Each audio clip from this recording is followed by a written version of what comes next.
Hey, you too. Rex White here. I am the author of When to Commit, W.T.C. It's my new book that's coming out pretty soon here. Um, it's kind of an introduction of the book. The book is essentially about preserving the relationship we have with God. By understanding the major distraction that we have with that relationship we have with God, and that's the relationship with somebody else. And so in the book, I create a situation where a person can gather enough information to make a decision on when to commit to a person and what that actually means. Um, I talk about falling into a relationship versus actually making a decision to get into one. I break down hanging out versus um, dating, but then I get into some questions a person should ask themselves before they actually commit to a person. So I break it down into 10 questions in the 10 chapters, but look, beginning with an observation of a person throughout what I call four seasons: winter, spring, summer, and fall. And what you should look for in all those seasons. Doesn't mean that you have to observe a person for a year, but through those seasons, a person should be observed to see if who they are, what they're about aligns with where you're looking for as well. Then I talk about spiritual alignment. Essentially, what that means is, are you and that person yoked equally to be able to grow spiritually and also to be able to fight off things that will come up against any relationship, um, that you will see at some point throughout the relationship. Then I get into temperament. This is a big one. A lot of people over the course of a courting phase don't see certain things.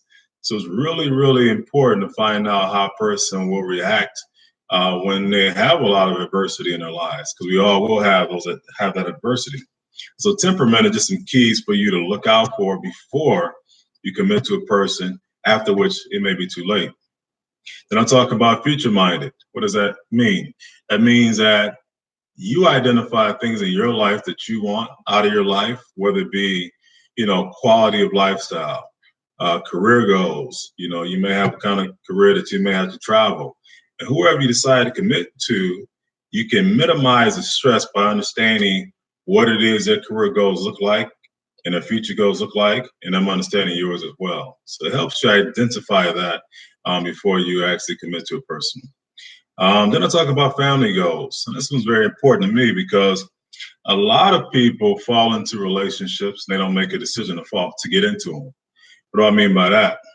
Because of lust, sometimes we get caught up, we get feelings before we should, we miss a lot of things we should have observed, and so we end up in a relationship. Okay. And then what could happen that are unplanned in a relationship that could end. Okay. And so my whole theory is, you're gonna have kids anyway. Why not wait? Make sure you plan every bit of the process out and have kids with somebody who you're gonna be in a relationship with for a long time. So that chapter is one that again is very near and dear to me. Then I go on to a trusted companion. This is somebody who you can trust, somebody who's dependable, somebody who gets to know you for you and not for what they can get out of you, and what that looks like when you see it. Then I go on to a life partner. It's somebody who you can really see yourself as that old couple walking down the street in a cane, happy as go lucky as can be, you know. And that starts with friendship. So obviously, um, friendship has to be something that you have to have with that person that you're considering committing to. Then I talk about lust versus love. Now, lust is a real beast, and we all know that. Lust can make you feel like you're in love, and it's very powerful. It helps us. It makes us make decisions based off of what we feel versus what's real. Okay, and so I put those two against each other, lust versus love, to help people to be able to differentiate them both and to be able to observe what they need to before they fall into a relationship for lust versus making a decision to go into a relationship for love. Chapter number 9, I talk about a rebound. This is another very important topic. Many people ruin relationships because they're not ready to get into them, because they still have issues from the previous relationship.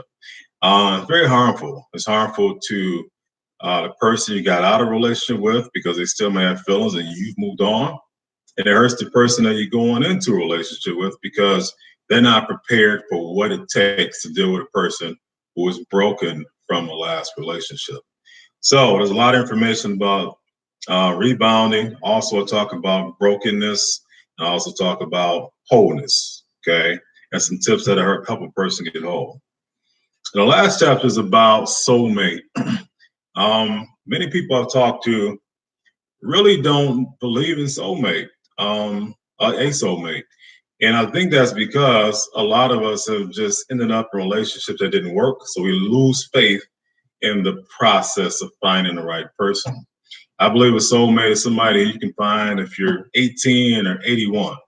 It just depends on you being still, having a great relationship with God, letting that lead all your decisions, and then being whole, being observant, being honest with yourself, being truthful, transparent, and all those things. And then when you're ready, that person will appear.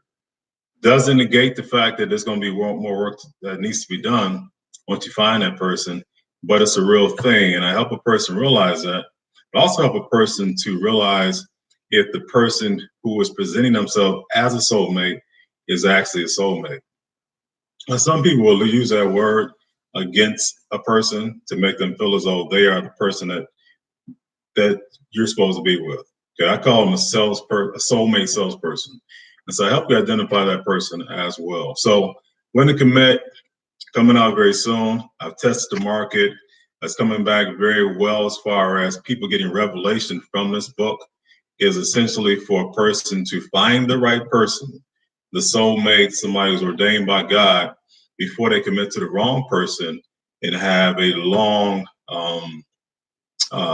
challenging relationship where they have to learn lessons they probably could have avoided by just waiting for the right person. So When to Commit, more commentary, more content coming to you soon. Book being released mid-year 2019. God bless.